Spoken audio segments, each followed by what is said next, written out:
Olá, muito boa tarde. A Faculdade de Ciências Humanas da Universidade Católica Portuguesa lançou recentemente o projeto FCH Sustentável, com o objetivo de criar hábitos de reciclagem na comunidade académica. Um projeto que vamos apresentar daqui a pouco com o diretor da Faculdade, o professor Nelson Ribeiro, hoje convidado do programa Eclésia. Primeiro mostramos-lhe outras notícias da atualidade religiosa. Alimentam-se as guerras e as pessoas morrem de fome. A denúncia do Papa ao visitar a sede do Programa Alimentar Mundial.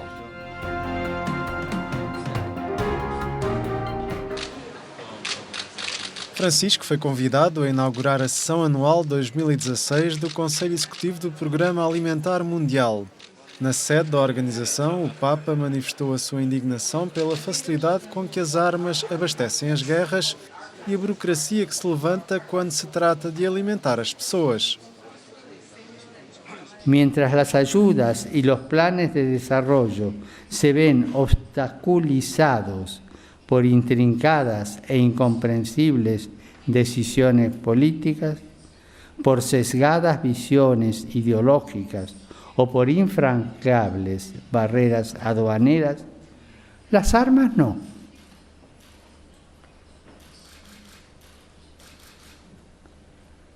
No importa la proveniencia, circulan con una libertad, perdonen el adjetivo, jactanciosa y casi absoluta en tantas partes del mundo.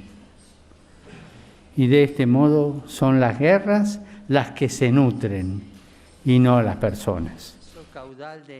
Ao falar do panorama da fome mundial, Francisco reconheceu que a facilidade da informação e o grande número de notícias tendem a provocar o que define como uma naturalização da miséria. Son tantas las imágenes que nos invaden que vemos el dolor, pero no lo tocamos. Sentimos el llanto, pero no lo consolamos. Vemos la sed, pero no la saciamos. De esta manera, muchas vidas se vuelven parte de una noticia que en poco tiempo será cambiada por otra.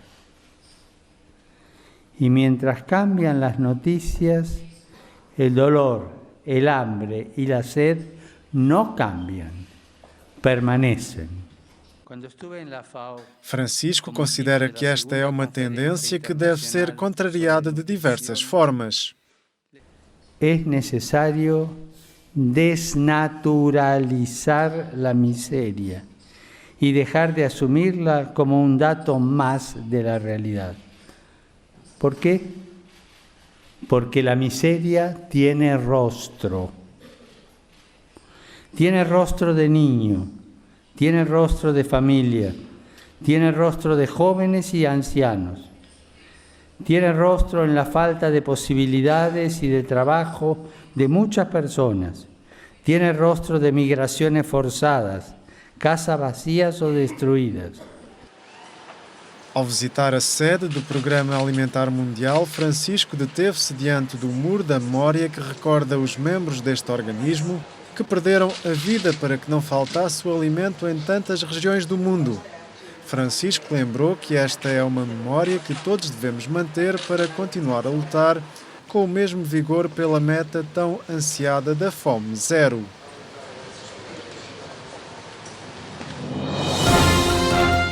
Francisco denunciou a tendência para isolar os deficientes em reservas que os afastam da sociedade. Foi durante a missa do Jubileu dos Doentes e das Pessoas com Deficiência.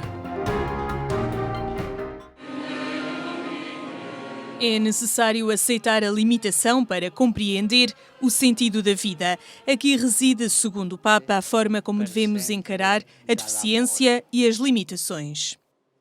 Si ritiene che una persona malata o disabile non possa essere felice perché è incapace di realizzare lo stile di vita imposto dalla cultura del piacere e del divertimento. Nell'epoca in cui una certa cura del corpo è divenuta mito di massa e dunque affare economico, ciò che è imperfetto deve essere oscurato perché attenta alla felicità e alla serenità dei privilegiati e mette in crisi il modello dominante. Perante uma Assembleia constituída por muitas pessoas portadoras de diversos tipos de deficiência, Francisco sublinhou que, ao invés de as saber integrar e respeitar, o mundo as esconde e afasta. Meglio tenere queste persone separate, nascoste, in qualche recinto, magari dorato, o nelle riserve del pietismo e dell'assistenzialismo, perché non intralcino il ritmo del falso benessere. In alcuni casi addirittura si sostiene che è meglio sbarazzarsene quanto prima, perché diventano un peso economico insostenibile in un tempo di crisi. Francisco considera que o mundo não se torna melhor quando se compõe apenas de pessoas aparentemente perfeitas ou maquilhadas, mas quando cresce a solidariedade, a mútua aceitação e o respeito entre os seres humanos. Ma in realtà, quale illusione vive l'uomo di oggi quando chiude gli occhi davanti alla malattia e alla disabilità? Egli non comprende il vero senso della vita, che comporta anche l'accettazione della sofferenza e del limite. Esta celebração contou com o envolvimento dos próprios portadores de deficiência que participaram em diversos momentos da liturgia.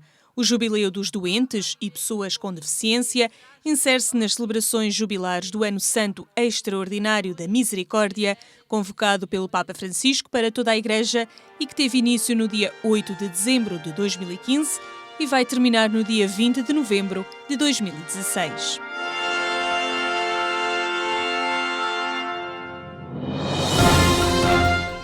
Fátima não se compreende sem as crianças e foi delas a peregrinação nacional que encheu o santuário no dia 10 de junho.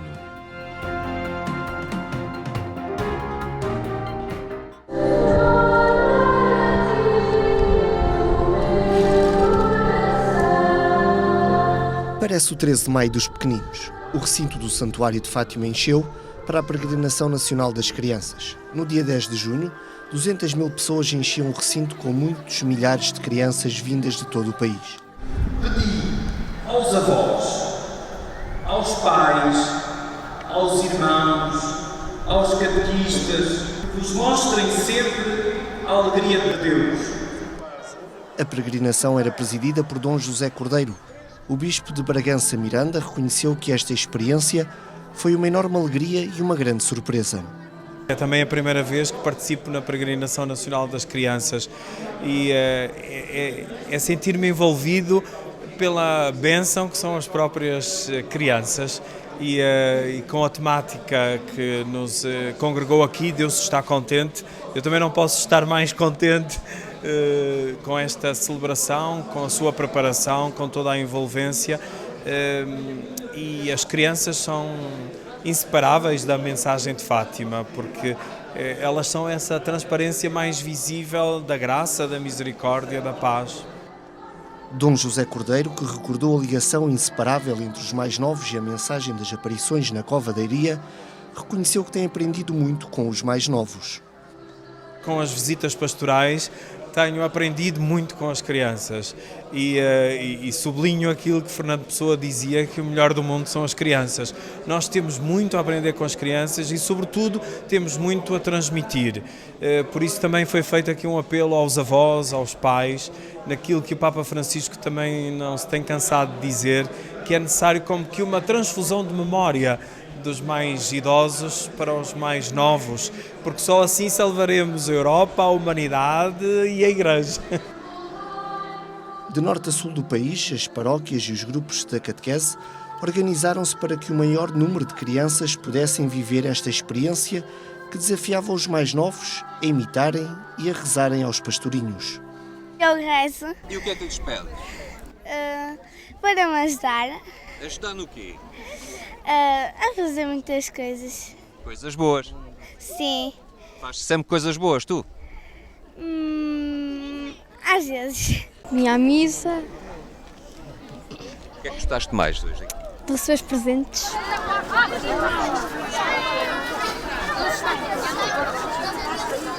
Todos ficaram contentes porque neste dia temos vários passeios na mesma freguesia, mas mesmo assim conseguimos trazer mais de metade das crianças, pela primeira vez que participamos nesta Eucaristia. Mas acho que todos eles ficaram muito contentes, mesmo com a surpresa e tudo, não foi? Sim. Estão todos muito felizes.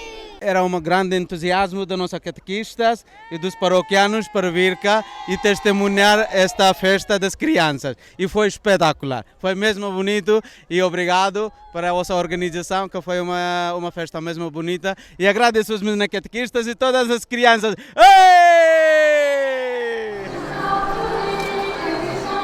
Esta peregrinação das crianças terminava com a distribuição de algumas surpresas alusivas aos pastorinhos. E os balões deram colorido a um momento que muitos irão guardar na memória.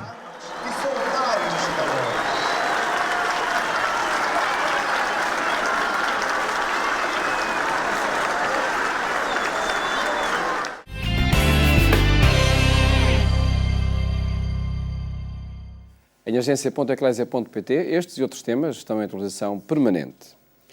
FCH Sustentável é o projeto da Faculdade de Ciências Humanas apresentado recentemente, que agora vamos enquadrar no plano desta Escola da Universidade Católica Portuguesa. Nelson Ribeiro é o diretor da Faculdade de Ciências Humanas, hoje convidado do programa Eclésia. Muito boa tarde, professor Nelson Ribeiro, obrigado por estar neste programa. O que representa este projeto de promoção de hábitos de reciclagem FCH Sustentável no conjunto das propostas da Faculdade? Bom, o grande objetivo deste projeto é claramente procurar criar uma cidadania ecológica, responder no fundo àquilo que foi o desafio do Papa Francisco o ano passado, quando lançou a carta encíclica Laudato Si. Nós na faculdade consideramos que a encíclica do Papa efetivamente representava um grande desafio para todos nós, pela forma como o Papa abordava a questão da ecologia e como falava nomeadamente do contributo que a educação deveria dar para não só disseminar informação sobre práticas ecológicas, que aliás, segundo o Papa, é algo que já existe muito, mas falta enraizar hábitos e mudar culturas. E nós, como uma faculdade de Ciências Humanas, que encontra nomeadamente nas áreas da comunicação e da cultura dois dos seus alicerces, consideramos fundamental dar o nosso contributo, que é certamente um contributo modesto, mas que nos parece que é fundamental, junto da nossa comunidade académica, começar a mudar os hábitos e a tratarmos da casa comum de uma forma diferente. Um documento do Papa, esta encíclica Laudato Si, que foi apresentada publicamente há um ano, no dia 18 de junho, poderíamos pensar que a faculdade tem por objetivo, ensinar, apresentar muitos conhecimentos, criar muitas competências. Tem também este objetivo de criar uma cidadania ecológica, como referia, e ativa? Claro, a faculdade é uma comunidade de pessoas. É centrada, obviamente, nas questões do ensino e da investigação, mas é fundamental que haja uma criação de uma cidadania alinhada com aquilo que são os valores que nós também conhecemos da doutrina social da Igreja. E posso dizer que, por exemplo, em relação à Laudato Si, o ano passado, nós tivemos mesmo grupos de alunos que se mobilizaram para tentarem alterar práticas mesmo no seu próprio dia-a-dia e tentar partilhar esses exemplos com os colegas, que eu julgo que isso também é algo que uma faculdade pode trazer de valor acrescido, que é, já que é uma comunidade de pessoas que se encontram diariamente, a questão do exemplo é fundamental. E nós sabemos que mudar comportamentos faz-se muito mais pelo exemplo do que propriamente por decretos, não é? Este não é, então, um projeto isolado da faculdade? Não, este obviamente não é um projeto isolado no sentido em que tanto professores como alunos têm inúmeros projetos ao longo do ano que visam, no fundo, criar uma cidadania ativa e que seja enraizada em valores que contribuem para o bem comum.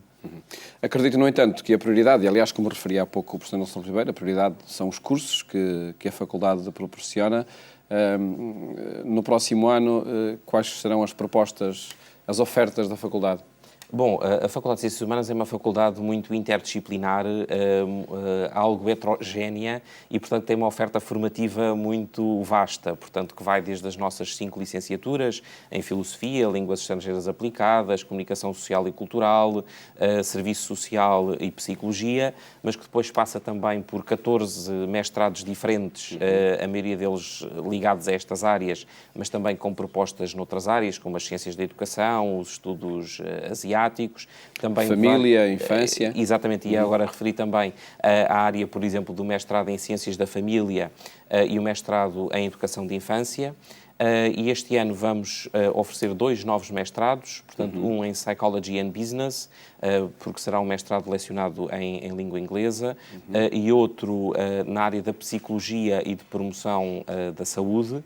Portanto, digamos que a oferta da Faculdade de Ciências Humanas, além de ser bastante vasta, é uma oferta que está em constante crescimento, sobretudo a nível de mestrados e também de programas de doutoramento. Nós, inclusivamente, temos neste momento 2 mestrados nos rankings internacionais considerados dos melhores do mundo, o que para nós, obviamente, também é algo importante em termos da capacidade de atração de alunos estrangeiros, uma vez que sabemos que, devido à situação da natalidade em Portugal, que não é de agora, que é já há muitos anos, isso se reflete no número de candidatos que chegam ao ensino superior. E quais são esses 2 mestrados que referia? Portanto, o mestrado em Estudos de Cultura, que neste momento, segundo o ranking da Edu Universal, é o 3º melhor do mundo, pelo 2º ano consecutivo, e o mestrado em Ciências da Comunicação, que está no ranking dos melhores da Europa, portanto está entre os 30 melhores da Europa, e que são programas que efetivamente atraem cada vez um maior número de alunos internacionais. Isso acontece em cada ano, a expectativa de candidatos, acredito que seja sempre crescente. Há candidatos para as vagas disponíveis? Sim, julgo que sim. Nós estamos ainda neste momento, digamos assim, numa fase de candidaturas, de mestrados e doutoramentos. Estamos já com as candidaturas abertas há algum tempo. Este ano posso dizer que certamente vai ser o ano em que, em termos de mestrados e doutoramentos, vamos ter o maior número de sempre de candidatos estrangeiros. Em termos de licenciatura, as candidaturas só vão abrir mais à frente, não é? Mas, felizmente, a Faculdade de Ciências Humanas, embora muitas vezes se construa um pouco o discurso que as humanidades são uma área deprimida, efetivamente nós somos talvez a demonstração de que isso não é exatamente assim. Portanto, não só temos procura por parte de alunos, como os nossos alunos, em termos das taxas de empregabilidade, hoje em dia são taxas claramente acima da média nacional. E isso para nós também, obviamente, é uma grande responsabilidade.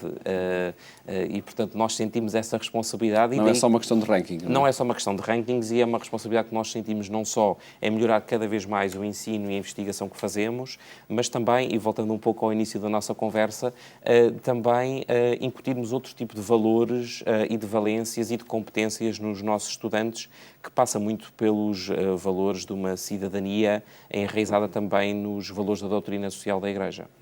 E que serviço sente que a própria faculdade presta à comunidade, a toda a sociedade, mas especificamente à comunidade católica, onde estas áreas de investigação que têm em curso são determinantes também para os dias de hoje? Eu julgo que sim, a faculdade tem um conjunto de áreas, ou cultiva um conjunto de áreas de saber, enfim, que intersetam com a presença da Igreja Católica na sociedade, desde a filosofia, que obviamente tem muitos pontos de contacto com muitas iniciativas que acontecem nas várias paróquias, nas mais diversas instituições da Igreja, também as áreas da comunicação e da cultura, que hoje em dia são áreas centrais em termos de vencer o desafio da presença da Igreja na sociedade contemporânea, numa altura em que parece ser claro que muitos querem que a Igreja quase que desapareça do espaço público.